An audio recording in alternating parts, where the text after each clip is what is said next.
Hello guys, welcome back to our channel. Episode ആരംഭിക്കുമ്പോൾ കാണിക്കുന്നത് ഗായത്രി വിലയാണ്. ജാസ്മിൻ വിവാഹത്തിന് സമ്മതിച്ചുകൊണ്ട് തന്നെ ഇനി യാതൊരുവിധ പ്രശ്നങ്ങളും ഇല്ലെന്ന് വിശാൽ പറയുന്നു. ഇതൊക്കെ കേട്ട് ഒരു ഞെട്ടലോടെ നിൽക്കുകയാണ് സുശീല. നീ വിശാലിനെ മാത്രമേ വിവാഹം കഴിക്കൂ എന്ന് പറഞ്ഞിട്ട് ഇപ്പൊ എന്താ ഇങ്ങനത്തെ ഒരു തീരുമാനം എന്ന് സുശീല ചോദിക്കുമ്പോൾ ജാസ്മിൻ പറയുകയാണ്, എനിക്കതൊന്നും വിധിച്ചിട്ടില്ല ആൻറ്റി. അതേസമയം അങ്ങോട്ടേക്ക് പാറു വരുമ്പോൾ വിശാൽ പറയുകയാണ്, പാർവതി, ഈ വിവാഹത്തിന്റെ മുഴുവൻ മേൽനോട്ടവും ഞാൻ നിന്നെ ഏൽപ്പിക്കുന്നത്. നീ വേണം എല്ലാം നോക്കിയും കണ്ടും ചെയ്യാൻ. ഇത് കേൾക്കുന്ന പ്രഭാവതി പറയുകയാണ്, നാളെ അവര് പെണ്ണ് കാണാൻ വരുന്നുണ്ട്. അപ്പോൾ അവർക്ക് കൊടുക്കേണ്ട വിഭവങ്ങളെല്ലാം നീ വേണം തയ്യാറാക്കാൻ. നാളെ അവർ വന്നിട്ട് നമുക്ക് വിവാഹത്തിന്റെ ഡേറ്റും മുഹൂർത്തമൊക്കെ കുറിക്കാമെന്ന് ഗാർഗിയും പറയുന്നു. നേരം പുലർച്ചെയാകുന്നു. പിന്നീട് കാണിക്കുന്നത് ചെറുക്കൻ കൂട്ടര് ജാസ്മിനെ കാണാനായി ഗായത്രി വില്ലയിൽ എത്തിയിരിക്കുന്നതാണ്. തുടർന്ന് ചെറുക്കൻ്റെ അമ്മ പറയുകയാണ്, പ്രഭാവതി അമ്മ ഫോട്ടോ അയച്ചു തന്നപ്പോൾ തന്നെ ഞങ്ങൾക്ക് പെൺകുട്ടിയെ ഇഷ്ടപ്പെട്ടു. ഇപ്പോൾ നിങ്ങൾ പറയുന്നത് ഒരാഴ്ചക്കുള്ളിൽ വിവാഹം വേണമെന്നല്ലേ? ഞങ്ങൾ അതിനും തയ്യാറാണ്. മുഹൂർത്തം കുറിച്ചിട്ട് ഞങ്ങളോട് പറഞ്ഞാൽ മതി. അല്ല, പെണ്ണെവിടെ കണ്ടില്ലല്ലോ എന്ന് അവർ ചോദിക്കുമ്പോൾ പ്രതാപനും പ്രഭാവതിയും ജാസ്മിനെ വിളിക്കുകയാണ്. പാർവതി അവളെ ഒരുക്കുകയാണെന്ന് ഗാർഗി പറയുമ്പോൾ ചെറുക്കൻ്റെ അമ്മ ചോദിക്കുകയാണ്, അല്ല, ആരാ പാർവതി? ഇത് കേൾക്കുന്ന വിശാൽ പറയുകയാണ്, എൻ്റെ ഭാര്യയാണ് പാർവതി. വിവാഹത്തിൻ്റെ മേൽനോട്ടമെല്ലാം വഹിക്കുന്നത് അവളാണ്. അങ്ങനെ സുശീലയും പാറുവും കൂടി ജാസ്മിനെ ഒരുക്കിക്കൊണ്ട് വരികയാണ്. അല്ല, ചെറുക്കനും പെണ്ണിനും എന്തെങ്കിലും സംസാരിക്കാനുണ്ടോ എന്ന് പ്രതാപൻ ചോദിക്കുമ്പോൾ എനിക്ക് സംസാരിക്കാനൊന്നുമില്ലെന്ന് ചെറുക്കൻ പറയുന്നു. എനിക്ക് സംസാരിക്കാനുണ്ടെന്ന് പറഞ്ഞ് ജാസ്മിൻ ആ ചെറുക്കനുമായിട്ട് പുറത്തേക്ക് പോവുകയാണ്. അല്ല, വിശാലിന്റെ അച്ഛനെയും അച്ഛമ്മയും ഒന്നും കണ്ടില്ലല്ലോ എന്ന് ചെറുക്കൻ്റെ അമ്മ പറയുമ്പോൾ അവരെല്ലാവരും ഒരു തീർത്ഥയാത്ര പോയിരിക്കുകയാണെന്ന് വിശാൽ പറയുന്നു. തുടർന്ന് പുറത്തേക്ക് ഇറങ്ങിയതിനു ശേഷം ആ പയ്യൻ ജാസ്മിനോട് ചോദിക്കുകയാണ്, അല്ല, കുട്ടിക്ക് എന്താ എന്നോട് ചോദിക്കാനുള്ളത്? എടോ, തൻ്റെ അഭിനയമൊക്കെ എനിക്ക് കണ്ട് നന്നായി ബോധിച്ചു. താൻ ഇനി എൻ്റെ മുമ്പിൽ അഭിനയിക്കണ്ട. ശരി സ്വീറ്റി എന്ന് അയാൾ പറയുമ്പോൾ ജാസ്മിൻ പറയുകയാണ്, അതെ, എന്നെ മേഡം എന്ന് വിളിച്ചാൽ മതി.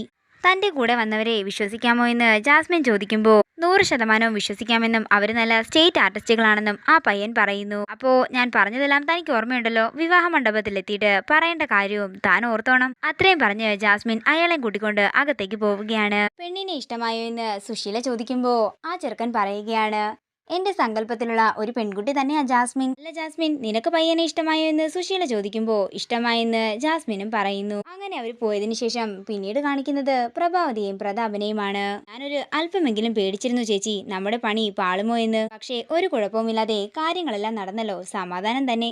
എടാ, ഈ ഒരാഴ്ച നമ്മൾ നന്നായി തന്നെ സൂക്ഷിക്കണം. എവിടെയും നമുക്ക് ഒരു പാളിച്ച പോലും വരാനേ പാടില്ല. അങ്ങനെ അവർ സംസാരിച്ചുകൊണ്ടിരിക്കുമ്പോൾ അങ്ങോട്ടേക്ക് സുശീല വരികയാണ്.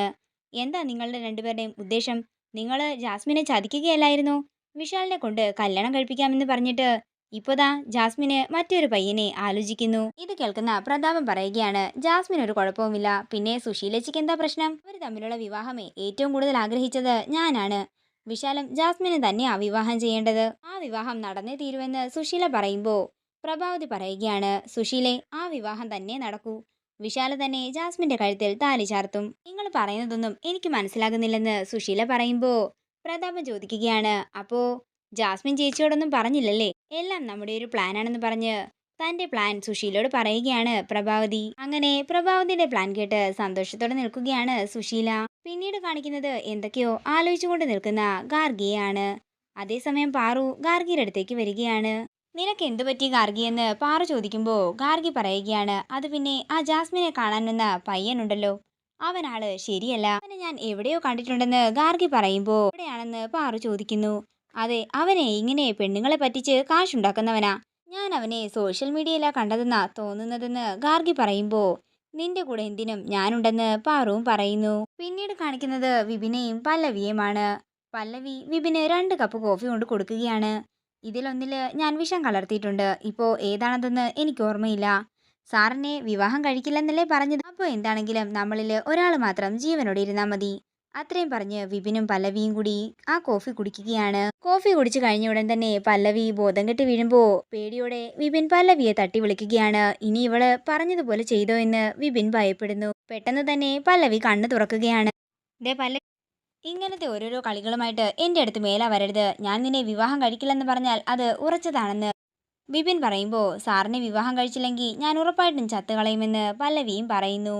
ഇതൊക്കെ കേട്ടുകൊണ്ട് ഒരു ഞെട്ടലോടെ നിൽക്കുകയാണ് പ്രതാപൻ. പിന്നീട് കാണിക്കുന്നത് പ്രതാപൻ പ്രഭാവതിയുടെ അടുത്തേക്ക് ചെല്ലുന്നതാണ്. എടാ, ഞാൻ കണക്കൊക്കെ നോക്കി. കണക്കിൽ എന്തൊക്കെയോ വശപ്പിശ കൊണ്ടല്ലോ. കാശിന്റെ കുറവുമുണ്ട്. നീ അത് എന്താ ചെയ്തത്? എന്നൊക്കെ ദേഷ്യത്തോടെ പ്രഭാവതി ചോദിക്കുമ്പോൾ ഉത്തരം കിട്ടാതെ പതറി നിൽക്കുകയാണ് പ്രതാപൻ. ഇതോടുകൂടി ഇന്നത്തെ എപ്പിസോഡ് ഇവിടെ തീരുകയാണ്. വീഡിയോ ഇഷ്ടമായെങ്കിൽ മറക്കാതെ ലൈക്ക് ചെയ്യുക, ഷെയർ ചെയ്യുക, കമൻറ്റ് ചെയ്യുക. കൂടുതൽ സീരിയൽ അപ്ഡേറ്റ്സിനായി മറക്കാതെ സബ്സ്ക്രൈബ് ചെയ്യുക നയൻസ് ക്രിയേഷൻസ്.